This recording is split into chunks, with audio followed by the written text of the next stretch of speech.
Hello everyone. आज की class में हम स्टार्ट करने जा रहे हैं क्लास 11th का एक नया chapter number 9, mechanical properties of solids. तो चैप्टर को स्टार्ट करने से पहले हम बात करते हैं, हमने जब चैप्टर नंबर 7 पढ़ा था, दैट इज रोटेशनल मोशन। तो रोटेशनल मोशन में हमने एक टॉपिक के बारे में पढ़ा था सबसे स्टार्टिंग में, जिसका नाम था रिजिड बॉडी। अब रिजिड बॉडीज हम कैसी बॉडीज को कंसिडर करते हैं? जिनका एक डेफिनेट शेप और साइज होता है, और ज्यादातर ये कौन सी बॉडीज होती हैं?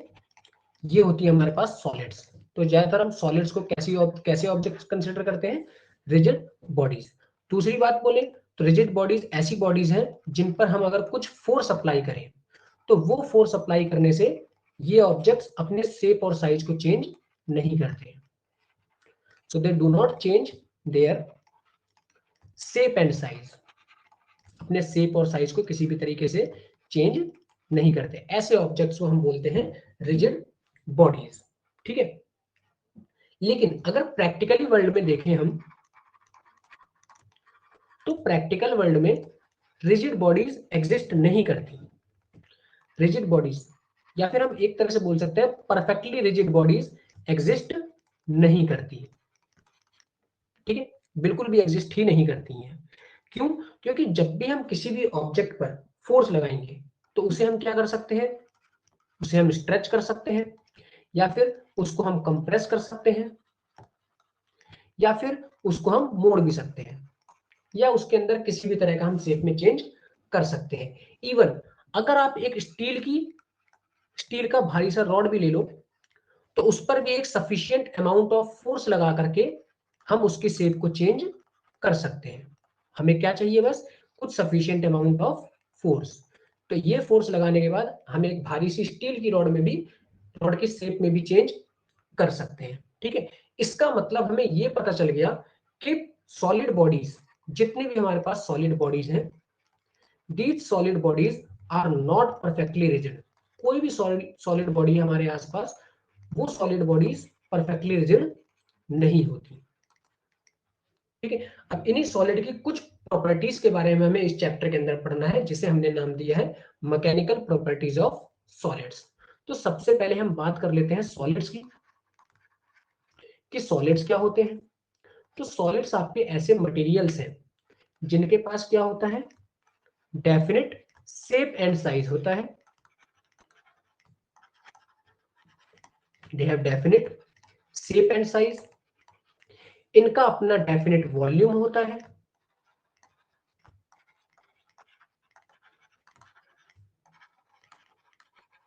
ठीक है। और इनके मॉलिक्यूल्स के बीच में जो अट्रैक्शन होता है, ठीक है, वो बहुत स्ट्रांग होता है। So they have strong intermolecular force of attraction. इनके जो मॉलिक्यूल्स हैं उनके बीच में जो अट्रैक्शन फोर्स होता है वो बहुत ही ज्यादा होता है। ठीक है। ऐसे ऑब्जेक्ट्स को हम कंसिडर करते हैं सॉलिड्स। अब इन्हीं सॉलिड्स की हमें क्या पढ़नी है? Mechanical properties. अब बात कर लेते हैं मैकेनिकल प्रॉपर्टीज क्या होती हैं।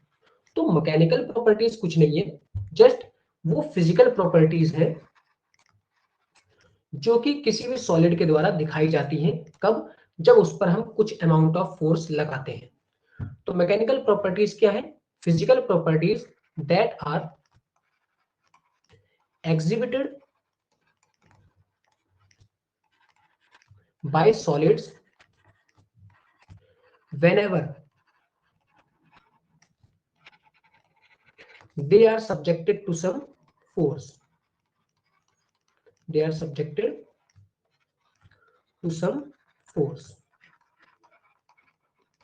ठीक है। तो वो कुछ उसकी मैकेनिकल प्रॉपर्टीज होती हैं। अब ऐसी क्या क्या मैकेनिकल प्रॉपर्टीज होती है सॉलिड्स के पास, वही हमें इस चैप्टर में पढ़नी है। जैसे कि सबसे मेन प्रॉपर्टी होती है इलास्टिसिटी। तो इस चैप्टर में हमें बेसिकली इलास्टिसिटी के बारे में पढ़ना है। इसके अलावा भी और कुछ प्रॉपर्टीज होती हैं। जैसे कि और प्रॉपर्टीज की बात करें तो डक्टिलिटी भी एक प्रॉपर्टी है मैकेनिकल प्रॉपर्टी के अंदर। ठीक है। Malleability is also mechanical property.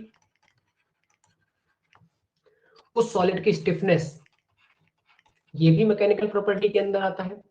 Toughness, this also comes under mechanical properties. इसके अलावा भी और भी कई सारी प्रॉपर्टीज होती हैं, ठीक है, लेकिन हमें जो बेसिकली प्रॉपर्टीज पढ़नी है वो पढ़नी है इलास्टिसिटी इस चैप्टर के अंदर। बाकी डक्टिलिटी, मैलिएबिलिटी हम पहले भी थोड़ा बहुत पढ़ चुके हैं। स्टिफनेस और टफनेस के बारे में आप इसको आगे मतलब हायर स्टडीज में जाके पढ़ोगे, ठीक है। तो इस चैप्टर को स्टार्ट करने से पहले हमें कुछ टर्म्स के बारे में पता होना चाहिए, तो वो टर्म्स हम पहले देख लेते हैं। तो हेडिंग डालेंगे सब इंपॉर्टेंट टर्म्स, इंपॉर्टेंट टर्म्स। अब क्या क्या इंपॉर्टेंट टर्म्स है हमारे पास, तो सबसे पहली टर्म है हमारे पास डिफॉर्मिंग फोर्स। इस चैप्टर में सबसे पहले हम पढ़ेंगे डिफॉर्मिंग फोर्स के बारे में। क्या होती है ये डिफॉर्मिंग फोर्सेस, पहले इसको डिफाइन कर लेते हैं। तो it can be defined, it can be defined as the force which when applied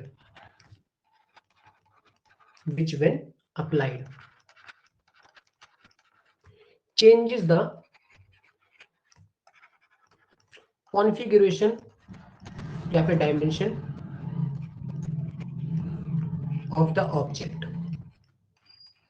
यानी कि डिफॉर्मिंग फोर्सेस को अगर हम डिफाइन करें तो डिफॉर्मिंग फोर्सेस आपकी ऐसी फोर्सेस होती हैं जिसको हम जब भी अप्लाई करें, ठीक है, तो वो ऑब्जेक्ट की कॉन्फ़िगरेशन को चेंज कर देता है। कॉन्फ़िगरेशन का मतलब है यहाँ पे उसके शेप और साइज को चेंज कर देता है। तो ऐसी फोर्सेस को हम नाम देते हैं डिफॉर्मिंग फोर्सेस। फिर दूसरा टर्म हमें जो पढ़ना है वो है हमारा restoring force.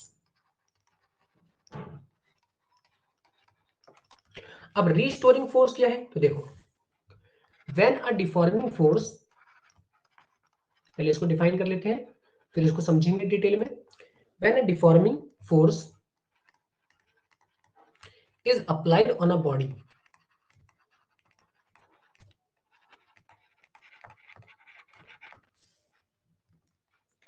a force which is equal in magnitude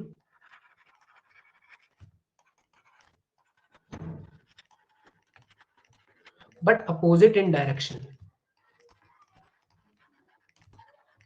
ये जो मैं लिखवाता जा रहा हूं इसको साथ साथ में आपको कॉपी करके लेना है। But opposite in direction is developed inside the body.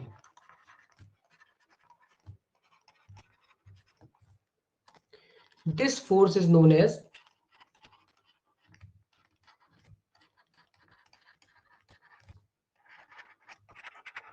The restoring force. इसी फोर्स को हम क्या नाम देते हैं, रीस्टोरिंग फोर्स। देखो, अब हम डिटेल में बात करते हैं कि रीस्टोरिंग फोर्स एक्चुअल में होती क्या है। तो जब भी किसी ऑब्जेक्ट पर डिफॉर्मिंग फोर्स अप्लाई करी जाती है तो वहां पर एक फोर्स अपने आप डेवलप हो जाती है बॉडी के अंदर ही, जो कि कैसी होगी, इक्वल होगी मैग्नीट्यूड में उसी डिफॉर्मिंग फोर्स के, लेकिन उस डिफॉर्मिंग फोर्स के अपोजिट एक्ट करेगी डायरेक्शन में, ठीक है। और ऐसी फोर्स को हम बोलते हैं रीस्टोरिंग फोर्स। और बेसिकली इस रीस्टोरिंग फोर्स का पर्पस क्या होता है, इस रीस्टोरिंग फोर्स का काम होता है to regain the original configuration of the object. कैसे वो ओरिजिनल कॉन्फ़िगरेशन को अचीव करता है, यही हमारे पास किसी भी सॉलिड बॉडी की एक प्रॉपर्टी होती है, ठीक है। इसको भी हमें डिटेल में पढ़ना है, तो इसको पढ़ते हैं, धीरे धीरे आपको समझ में आएगा। तो थर्ड चीज हम पढ़ते हैं elastic body.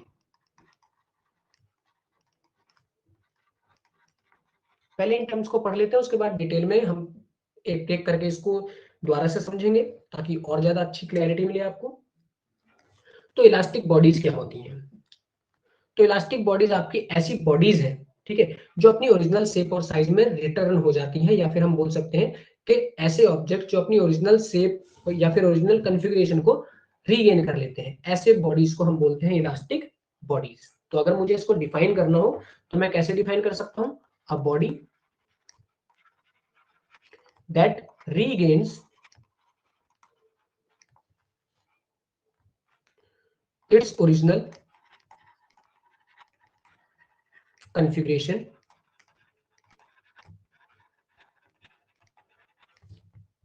after removal of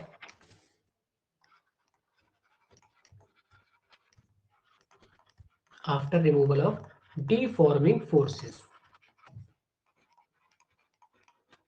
यानी कि जब भी हम किसी भी ऐसे मतलब ऐसे ऑब्जेक्ट्स जिनके ऊपर से अगर हम डिफॉर्मिंग फोर्सेस को हटा दें और वो अपनी ओरिजिनल कॉन्फ़िगरेशन को वापस रीगेन कर ले, तो ऐसी बॉडीज को हम नाम देते हैं इलास्टिक बॉडीज। फॉर एग्जांपल, अगर हम इसमें एग्जांपल की बात करें तो जैसे कि Ivory ball,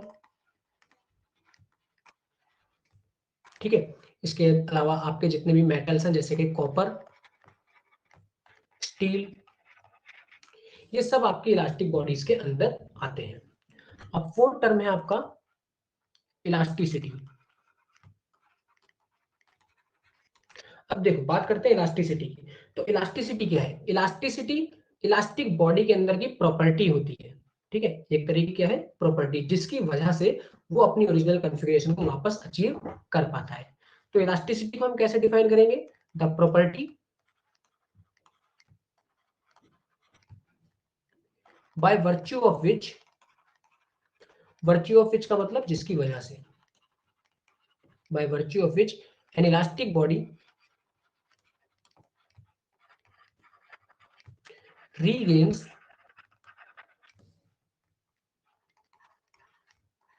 its original configuration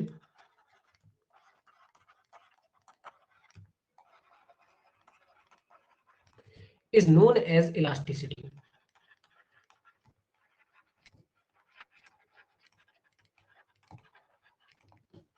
ठीक है, फिर आपका नेक्स्ट टर्म है प्लास्टिक बॉडी। प्लास्टिक बॉडी क्या होगा? ठीक इलास्टिक बॉडी का उल्टा, यानी कि ऐसी बॉडीज जो अपनी ओरिजिनल शेप और साइज को रीगेन नहीं करती after removal of deforming forces. ठीक है, तो इसको भी हमें डिफाइन करना है। कैसे डिफाइन करेंगे? A body that does not regains, that does not regains its original configuration after the removal of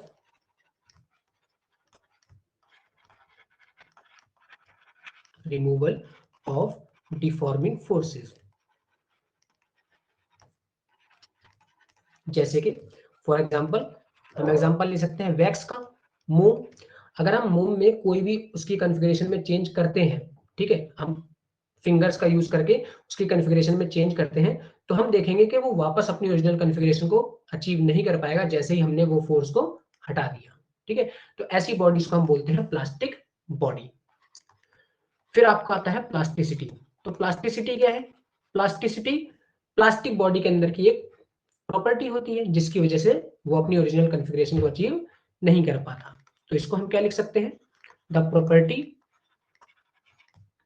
by virtue of which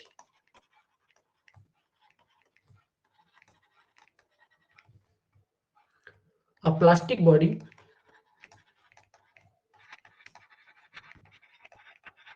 does not regains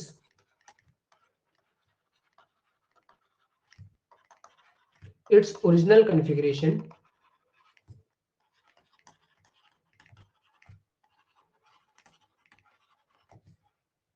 ठीक है, तो ऐसी बॉडीज को हम क्या बोलते हैं, सॉरी, इस प्रॉपर्टी को हम क्या बोलते हैं? प्लास्टिसिटी। अब नेक्स्ट तीन टर्म्स और हैं, ये बहुत इंपॉर्टेंट टर्म्स हैं। वो टर्म्स आपके क्या है? Elastic limit.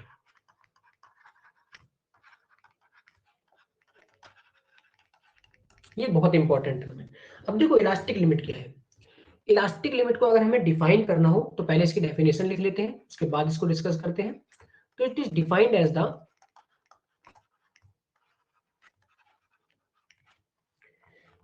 Upper limit of deforming force, upper limit of deforming force up to which if deforming forces are removed, deforming forces are removed, the body returns to its original configuration completely.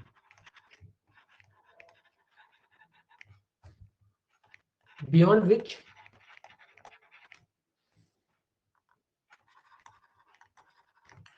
if deforming force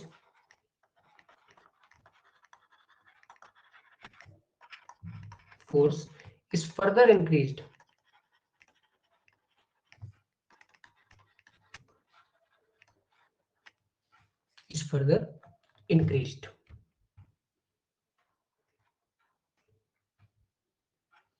the body loses its property of elasticity.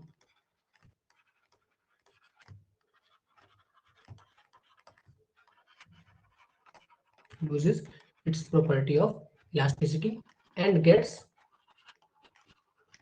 permanently deformed.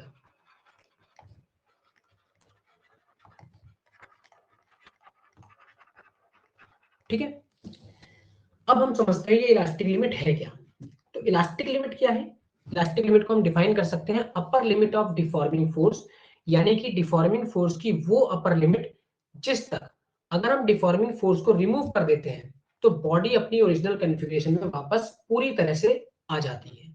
लेकिन अगर उसके बाद भी हम deforming force को further increase करते हैं तो बॉडी अपनी इलास्टिसिटी की जो प्रॉपर्टी थी वो लूज कर देती है, और उस प्रॉपर्टी के लूज होने की वजह से वो क्या हो जाती है, वो आपकी परमानेंटली डिफॉर्म हो जाती है।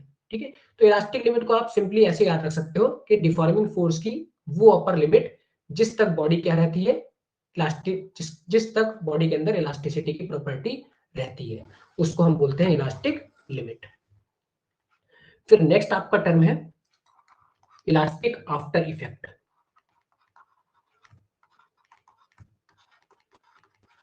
Elastic after effect. अब इलास्टिक आफ्टर इफेक्ट क्या है, तो इसको भी पहले डिफाइन कर लेते हैं। A temporary delay,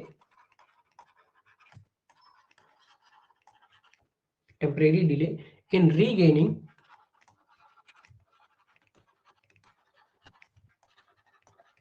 the original configuration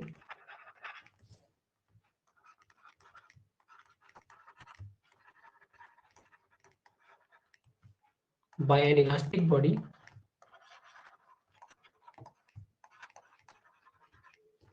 after removal of deforming forces.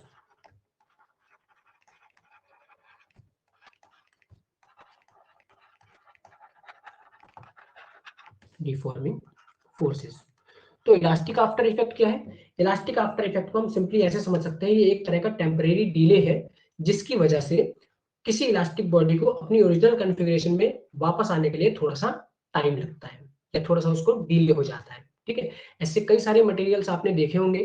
ठीक है, जैसे कि सपोज करो एक प्लास्टिक की बॉटल को क्रश करके, ज्यादा नहीं थोड़ा बहुत क्रश करके हम छोड़ दें, तो छोड़ने के बाद थोड़ी देर हम रख देते हैं तो हम देखेंगे कि कुछ टाइम बाद, 1-2 घंटे बाद, वो बॉटल पूरी तरह से अपनी नॉर्मल शेप में आ चुकी है। कई बार होता है ऐसा, आपने देखा होगा अपनी डेली लाइफ में। ठीक है, लेकिन हाँ, उसको जरूरत से ज्यादा क्रश कर देंगे तो वो अपनी शेप में वापस नहीं आ पाएगी। ठीक है, अब आपकी जो लास्ट टर्म बचा है वो है आपका इलास्टिक फटीग। Elastic fatigue. अब इलास्टिक फटीग क्या है? फटीग का मतलब आप समझ सकते हो थकावट। ठीक है, तो इलास्टिक फटीग क्या है? किसी भी इलास्टिक बॉडी की एक प्रॉपर्टी है जिसकी वजह से वो कम इलास्टिक हो जाता है, या फिर हम बोल सकते हैं कि थोड़ी बहुत वो अपनी इलास्टिसिटी की प्रॉपर्टी खो देता है। कब खो देता है? जब उसके ऊपर रिपीटेड अल्टरनेटिंग डिफॉर्मिंग फोर्सेस को अप्लाई किया जाता है। तो इलास्टिक फटीग को हम डिफाइन करते हैं, तो it is defined as the property by virtue of which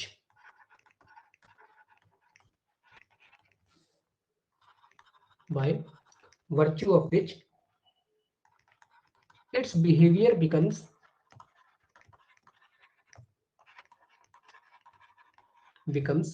less elastic under the action of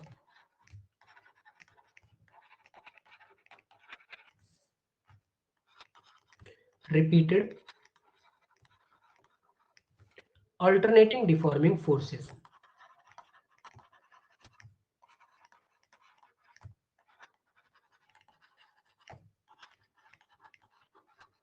जैसे कि हमने कई बार देखा होगा, एक रबड़ को हम लेते हैं और रबड़ को बार बार खींचते हैं, फिर छोड़ते हैं, फिर खींचते हैं, फिर छोड़ते हैं, फिर खींचते हैं और फिर छोड़ते हैं। तो कुछ देर के बाद हम देखेंगे कि जो आपकी रबड़ है उसने इलास्टिसिटी की थोड़ी बहुत प्रॉपर्टी को लूज कर दिया है, पूरी तरह से नहीं, थोड़ा बहुत। यानी कि अब परमानेंट, अगर हम नॉर्मली एक नई रबड़ को देखें, ठीक है, तो नई रबड़ आपकी कुछ ऐसी सर्कुलर शेप में होगी, छोटी। आप इस पर लगातार फोर्सेज अप्लाई कर रहे हो तो कुछ टाइम के बाद देखोगे कि ये जो रबड़ है ये परमानेंटली आपकी थोड़ी सी बढ़ गई है। ठीक है, होता है, आप कई बार आपने देखा होगा। ठीक है, तो ये था हमारा इलास्टिक फटीग। फटीग को आप सिंपली ऐसे समझ सकते हो कि हाँ भाई, किसी भी चीज पर आप अगर किसी को बार बार बोलोगे कि हाँ ये काम करना है, ठीक है, तो सेम काम को पहली बार तो वो बड़ी फुर्ती से करेगा, लेकिन थोड़ी देर बाद क्या होगा, उसके अंदर कुछ फटीग आ जाएगा सेम काम को करते करते। ठीक है, अब इसी तरीके से किसी भी इलास्टिक बॉडी के अंदर हम बार बार फोर्सेस को अप्लाई कर रहे हैं, फिर फोर्सेस को हटा रहे हैं, फिर अप्लाई कर रहे हैं, फिर हटा रहे हैं, तो उसकी वजह से क्या होता है, उसके अंदर एक तरह की फटीग आ जाती है। ठीक है, जिसको हम नाम देते हैं इलास्टिक फटीग।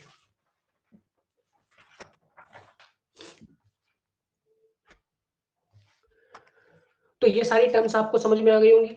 अब हम बात करते हैं कि जो इलास्टिक बिहेवियर है सॉलिड्स का, ये आता क्यों है। तो हेडिंग डालेंगे सब, elastic behaviour solids, elastic behaviour of solids. देखो, अब इलास्टिक बिहेवियर ऑफ सॉलिड्स को समझने के लिए हमारी एनसीईआरटी में एक बढ़िया सा डायग्राम दिया हुआ है, कुछ इस तरह से। सपोज करो ये आपके मॉलिक्यूल्स हैं सॉलिड्स के अंदर के।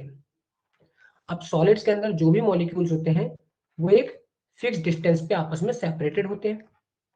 हर सॉलिड के अंदर के जो मॉलिक्यूल्स होते हैं वो एक फिक्स डिस्टेंस से सेपरेटेड होते हैं, और इनके बीच में लग रही होती है इंटरमॉलिक्यूलर फोर्स ऑफ अट्रैक्शन। ठीक है, अब वो इंटरमॉलिक्यूलर फोर्स ऑफ अट्रैक्शन को हम एक स्प्रिंग की हेल्प से दिखा देते हैं कुछ इस तरह से।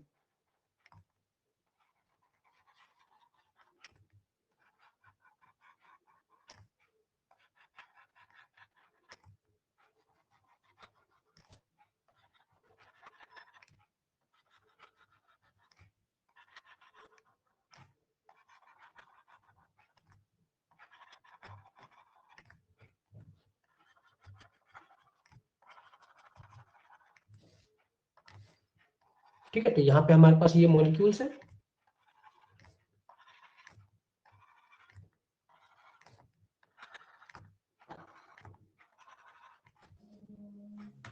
अब इसमें हम देखें तो यहाँ पर जो हमने स्प्रिंग ये बनाई है, ठीक है, ये स्प्रिंग यहाँ पे किसकी तरह एक्ट करेंगी, इंटरमॉलिक्यूलर फोर्स ऑफ अट्रैक्शन की तरह।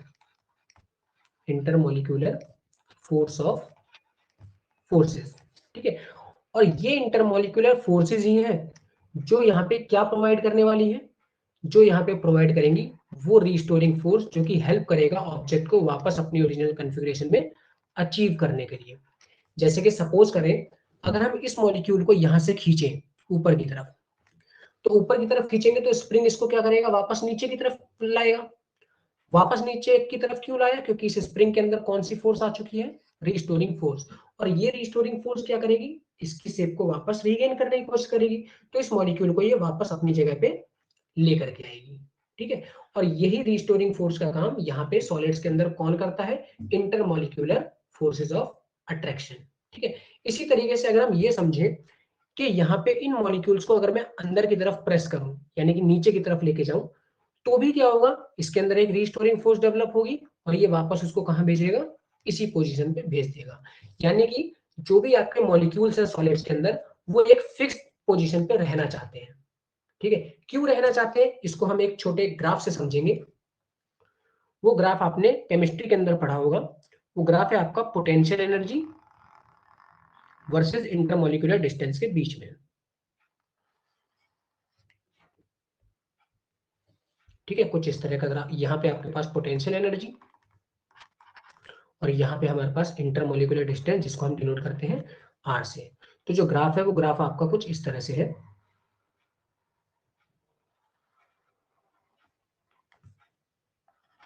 ठीक है।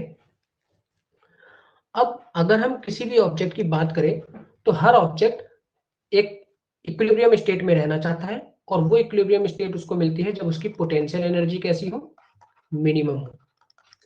तो जब किसी भी ऑब्जेक्ट की पोटेंशियल एनर्जी मिनिमम होगी तो उस कंडीशन में वो स्टेबल रहेगा। तो सॉलिड्स के अंदर भी जो भी पार्टिकल्स हैं वो सब किस में रहना चाहते हैं, मिनिमम पोटेंशियल एनर्जी में। अब यहाँ पे अगर हम इस ग्राफ को देखें तो जो आपको मिनिमम पोटेंशियल एनर्जी मिलेगी वो मिलेगी इस पॉइंट पर। This is your minimum potential energy. ठीक है। अब देखो, ये जो मिनिमम पोटेंशियल एनर्जी मिलती है ये आपको किसी एक फिक्स पॉइंट में मिलती है। इसी पॉइंट को हम बोलते हैं आर नॉट। यही हमारा वो डिस्टेंस जिस डिस्टेंस पर आपके सारे मॉलिक्यूल्स रहना चाहते हैं। ठीक है। अब अगर हम यहाँ पे देखें डिस्टेंस को इंक्रीज करते हैं, तो डिस्टेंस को हम ऊपर की तरफ यहाँ पे देखो इंक्रीज करें, तो जैसे जैसे हम ऊपर की तरफ चलेंगे यानी डिस्टेंस को बढ़ाएंगे तो हमारी पोटेंशियल एनर्जी बढ़ेगी, और पोटेंशियल एनर्जी बढ़ेगी तो वो फिर से तो आपका पार्टिकल क्या चाहता है, वापस से अपनी मिनिमम स्टेट में आना। तो आपने किसी तरह उसको खींच करके यहाँ तक उसकी पोटेंशियल एनर्जी बढ़ा दी, लेकिन जैसे ही आप डिफॉर्मिंग फोर्स को हटाओगे तो वो वापस कहाँ पहुंच जाएगा, वापस से अपनी मिनिमम पोटेंशियल एनर्जी स्टेट में पहुंच जाएगा, यानी कि उसी डिस्टेंस पे वापस आ जाएगा जिस डिस्टेंस से उसको उठाया गया था। इसी तरीके से अगर हम उसको कंप्रेस करते हैं यानी कि उसके डिस्टेंस को कम करने की कोशिश करते हैं, तो भी अगर यहाँ पे देखें तो ग्राफ में हम देखेंगे यहाँ से हमारे पास पोटेंशियल एनर्जी इसकी भी इंक्रीज होगी। तो इंक्रीज होने की वजह से जैसे ही डिफॉर्मिंग फोर्स हटती है तो ऑब्जेक्ट वापस कहाँ आएगा, अपनी मिनिमम पोटेंशियल एनर्जी की स्टेट पे, और उसकी वजह से वो वापस अपने उसी डिस्टेंस पे आ जाएगा। ठीक है। तो ये वो रीजन है जिसकी वजह से किसी भी सॉलिड के अंदर इलास्टिसिटी की प्रॉपर्टी आती है। आई होप यहाँ तक आपको सब कुछ क्लियर हो गया होगा। ठीक है। इसके आगे का जो भी टॉपिक है वो आपका स्टार्ट होगा स्ट्रेस वर्सेस स्ट्रेन। ठीक है। उस टॉपिक को हम कवर करेंगे अपनी नेक्स्ट क्लास में। और जाते जाते आपको एक और बात बताना चाहूंगा, इस चैप्टर की जितनी भी वीडियोस हैं उन सबकी प्लेलिस्ट का लिंक आपको डिस्क्रिप्शन बॉक्स में मिल जाएगा। आप वहां पे जाकर के सारे के सारे वीडियोस देख सकते हैं।